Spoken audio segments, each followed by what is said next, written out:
जमात-ए-इस्लाम के सदर जनाब मलिक मोहतसिम साहब, एमपीजी के सदर हामिद महमूद खान साहब, मसनद नशीन बुजुर्गों, जलसे में शामिल बुजुर्गों, भाइयों, मेरे बहनों को और मीडिया के लोगों को मेरा सलाम वालेकुम।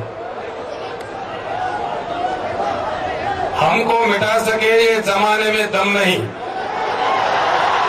हमसे जमाना है, जमाने से हम नहीं। तेलंगाना के गांव गांव गली गली में आज यही नारा गूंजता हुआ है। 53 साल का मुत्तहिदा आंध्र प्रदेश का तजुर्बा बहुत ही कड़वा है। 10 साल पहले मैं निकला था, सिर्फ अकेला था। मैं अकेला ही चला था जानिबे मंजिल, मगर लोग आते ही गए, कारवां बनता गया। अब ये तेलंगाना का कारवां बहुत बड़ा कारवां बन चुका है, ये कोई भी नहीं रोक सकता। ये अगर रुकेगा तो सिर्फ और सिर्फ अपने मंजिल तेलंगाना रियासत पहुंच के ही रुकेगा। मैं तहे दिल से जमात-ए-इस्लामी जमात का सलाम करता हूं, शुक्रिया अदा करता हूं 4.5 करोड़ तेलंगाना के आवाम की तरफ से कि तेलंगाना जिद्दोजहद का जो बोझ है जमात-ए-इस्लामी हिंद ने आज उनके कांधों पे उठा लिया है और एमपीजे ने भी इस काम पे लगा हुआ है। अब मुझे कोई शक नहीं, आप सब लोग इतने बड़ी तादाद में हर अजला से आके इतनी सब्र से घंटों से बोलने वालों को सुन रहे हैं। मुझे कोई शक नहीं, तेलंगाना जरूर बन के रहेगा और हम सब लोग तेलंगाना के हर वो जात के साथ नाइंसाफी हुआ। जब हैदराबाद रियासत के 36% जमहूरी हिंदुस्तान में हैदराबाद रियासत में ये सरकारी स्टैटिस्टिक्स है, मेरे कहानी नहीं है, 36% सरकारी मुलाजिमात में हमारे मुसलमान लोग होते थे। आज 1% है। अगर नहीं है तो क्यों नहीं है? वजह क्या है? बजट तो देखिए आप लोग, पूरे 53 साल में किसी एक साल में भी बजट का 1% का हिस्सा भी माइनॉरिटी वेलफेयर के लिए नहीं दिया गया। और 1953 से 56 तक काम करे तो फजल अली साहब का committee, first state realization commission के फजल अली साहब सदर थे।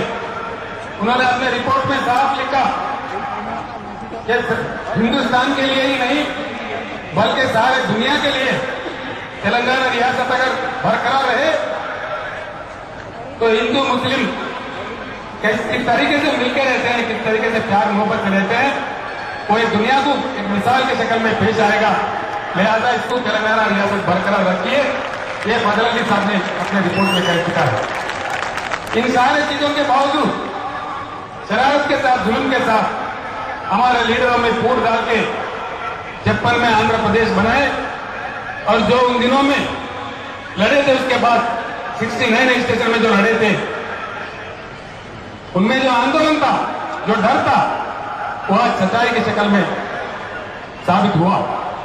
इसीलिए तेलंगाना के हर वो शख्स, हर मजहब के, हर जात के, हर गांव के, हर अजला के लोग आज जय तेलंगाना का नारा, जय तेलंगाना का झंडा पकड़ के 40 दिन से भूख हड़ताल पे बैठे हुए। आज तेलंगाना में कम से कम 3,500 भूख हड़ताल के टेंट चल रहे हैं। मैं केंद्र के सरकार से, मरकज की सरकार से गुजारिश करता हूं, और बोलते तो हमारा दिल दुखता है। निजाम हॉस्पिटल से छूट के आने के बाद से, तेलंगाना रियासत मरकज से ऐलान होने के बाद से तीसरा दिन लंबाड़ा स्टूडेंट खुदकुशी करा।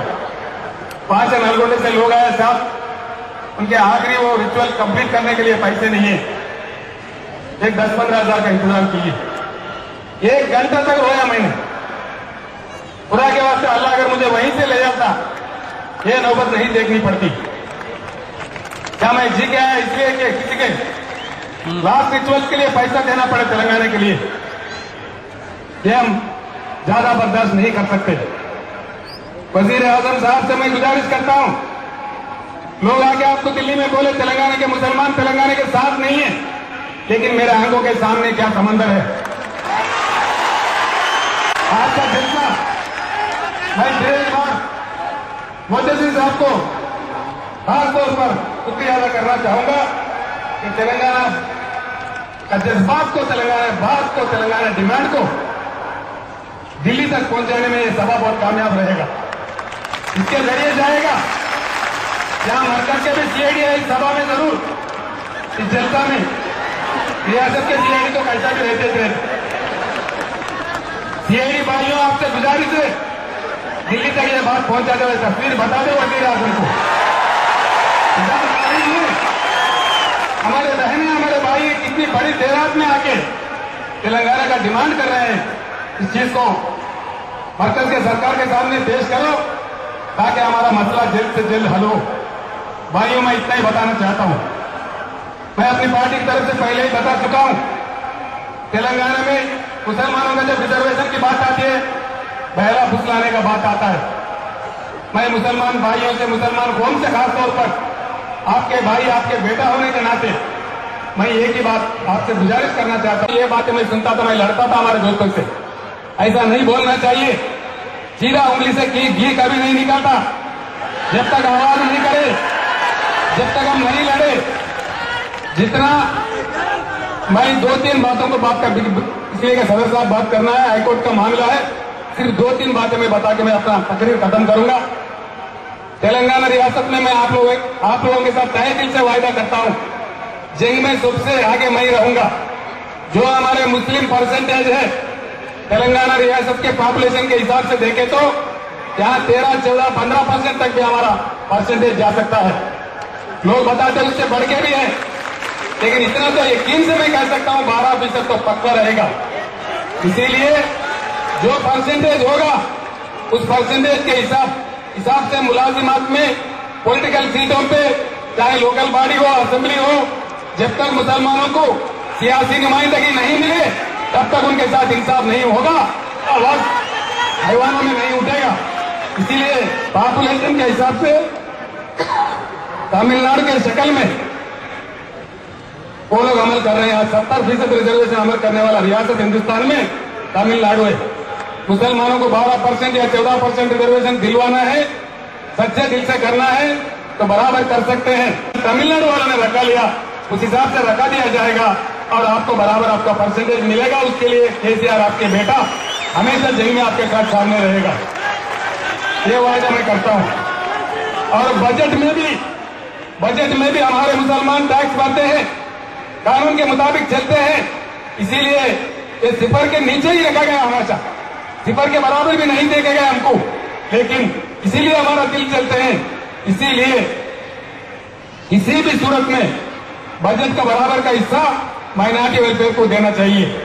और काफी जायदाद जमीन जो हमारे दीनी बुजुर्ग दिए थे, जो हमारे हुजूर निजाम के मेहरबान है, सिर्फ 3 जिलों में रंगारेड्डी, महबूबनगर, हैदराबाद में 4 लाख करोड़ का औकाफी जायदाद जमीन है। आज ये लोग अपने बाप के जागीर समझ के बेच रहे हैं। कोर्टों में जाके हम लड़े, बड़े बड़े वकीलों को लाके हमारे स्टे को उड़ा दे रहे हैं।